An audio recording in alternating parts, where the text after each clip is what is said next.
इस वीडियो में हम ट्रांजिस्टर एज एम्पलीफायर डिस्कस करेंगे। सबसे पहले ये देखते हैं कि एम्पलीफायर होता क्या है। एम्पलीफायर जो है ये एक सर्किट होता है जो स्मॉल सिग्नल को लार्ज सिग्नल में कन्वर्ट करता है। जिस तरह हमारे साउंड सिस्टम या लाउड स्पीकर में हम कोई स्मॉल सिग्नल फीड करते हैं माइक से या मोबाइल से, तो वो स्मॉल सिग्नल बेस में से पास होता है और आउटपुट पे एक लार्ज सिग्नल प्रोड्यूस होता है। सबसे पहले हम वोल्टेज ड्रॉप डिस्कस करते हैं। ये जो वोल्टेज सोर्स है इसकी वोल्टेज दो कंपोनेंट्स के अक्रॉस डिवाइडेड है, ट्रांजिस्टर और लोड। जब ट्रांजिस्टर के अक्रॉस वोल्टेज ड्रॉप ज़्यादा होती है तो लोड के अक्रॉस वोल्टेज ड्रॉप कम होती है, और जब ट्रांजिस्टर के अक्रॉस वोल्टेज ड्रॉप कम होती है तो लोड के अक्रॉस ज़्यादा होती है। बहरहाल इन दोनों वोल्टेजेस का मजमूआ इस वोल्टेज के बराबर होगा।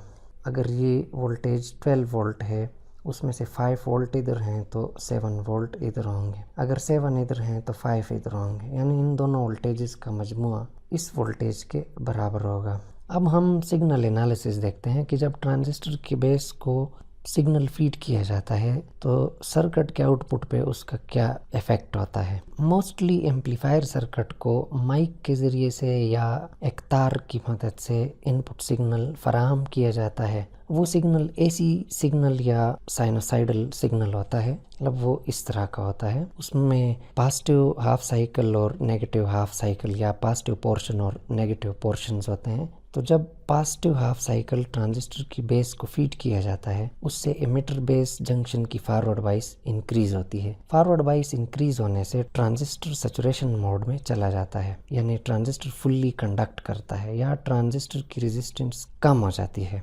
रेजिस्टेंस कम होने से ओहम लॉ के मुताबिक ट्रांजिस्टर के अक्रॉस वोल्टेज ड्रॉप कम हो जाती है। ट्रांजिस्टर के अक्रॉस अगर वोल्टेज ड्रॉप कम हो जाए तो लोड के अक्रॉस बढ़ेगी, क्योंकि ये जो वोल्टेज सोर्स है इसकी वोल्टेज ट्रांजिस्टर और लोड दोनों के अक्रॉस डिवाइडेड है। अगर इधर वोल्टेज ड्रॉप कम होगी तो उधर बढ़ेगी लोड के अक्रॉस, और अगर इधर बढ़ेगी तो उधर कम होगी। अब हम नेगेटिव हाफ साइकिल देखते हैं। जब नेगेटिव हाफ साइकिल ट्रांजिस्टर की बेस को फीड किया जाता है तो उससे एमिटर बेस जंक्शन की फॉरवर्ड वाइस कम हो जाती है, क्योंकि ये नेगेटिव सिग्नल है, ट्रांजिस्टर का बेस पॉजिटिव है, ये एनपीएन ट्रांजिस्टर है। एमिटर बेस जंक्शन की फॉरवर्ड वाइस कम हो जाती है। फॉरवर्ड वाइस कम होने से एमिटर कलेक्टर के दरमियान रेजिस्टेंस बढ़ जाती है, करंट कम हो जाता है। रेजिस्टेंस के बढ़ जाने से ओहम लॉ के मुताबिक ट्रांजिस्टर के अक्रॉस वोल्टेज ड्रॉप बढ़ जाता है और इस तरह से लोड के अक्रॉस वोल्टेज ड्रॉप कम हो जाता है। तो इस तरह से लोड के अक्रॉस मुसलसल वोल्टेज कम ज़्यादा होती है, जिससे लोड वर्क करता है। इस तरह से एक स्मॉल सिग्नल लार्ज सिग्नल में कन्वर्ट हो जाता है। यहाँ पर हम देख सकते हैं कि पॉजिटिव हाफ साइकिल के दौरान आउटपुट पे हमें नेगेटिव हाफ साइकिल मिलता है, और नेगेटिव हाफ इनपुट साइकिल पे आउटपुट पे हमें पॉजिटिव हाफ साइकिल मिलता है। इसका मतलब ये है कि कॉमन एमिटर एम्पलीफायर सर्किट में आउटपुट इनपुट के 180 डिग्री आउट ऑफ फेज होता है, यानी इन्वर्टेड होता है।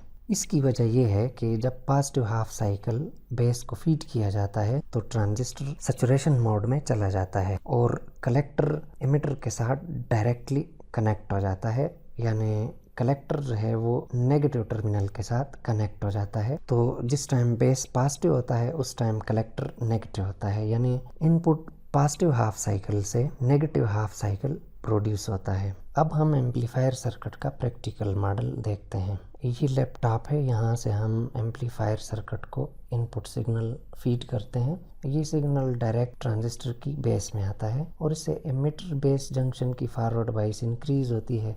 फॉरवर्ड बाइस इंक्रीज होने से ट्रांजिस्टर सैचुरेशन मोड में चला जाता है। एमिटर और कलेक्टर के दरमियान फुल करंट पास होता है, यानी ट्रांजिस्टर की रेजिस्टेंस कम होती है तो इसके क्रॉस वोल्टेज ड्रॉप कम हो जाएगा, जबकि इस रेजिस्टर के क्रॉस वोल्टेज ड्रॉप बढ़ जाएगा। वोल्टेज ड्रॉप बढ़ने से लोड को ज़्यादा वोल्टेज मिलेगी। जिस टाइम नेगेटिव हाफ साइकिल आता है उस दौरान एमिटर बेस जंक्शन की फॉरवर्ड वाइस कम हो जाती है, ट्रांजिस्टर की रेजिस्टेंस बढ़ती है। रेजिस्टेंस बढ़ने से वोल्टेज ड्रॉप बढ़ जाता है और इस तरह से इस रेजिस्टर के क्रॉस वोल्टेज ड्रॉप कम हो जाएगी। वोल्टेज ड्रॉप कम होने से लोड को कम वोल्टेज मिलेगी। इस तरह से इनपुट सिग्नल एक लार्ज आउटपुट सिग्नल प्रोड्यूस करता है, और ये जो आउटपुट सिग्नल है ये इस वोल्टेज सोर्स से बनता है। इसका एक टर्मिनल इधर लगा हुआ है और दूसरा टर्मिनल ये आया हुआ है इस तरह से ये। अब हम इस सर्किट को थोड़ा सा रन करके देखते हैं। यहाँ पर हम देखते हैं कि ये एलईडी जो है मुसलसल ब्लिंक कर रही है। इनपुट पे एक स्मॉल साइनोसाइडल सिग्नल आता है और आउटपुट पे एक लार्ज साइनोसाइडल सिग्नल प्रोड्यूस होता है। इस तरह से अगर हमने कोई माइक जोड़ा हो बेस के साथ तो माइक में हम जो कुछ बोलेंगे वो आउटपुट पे हम लाउड स्पीकर से सुन सकेंगे।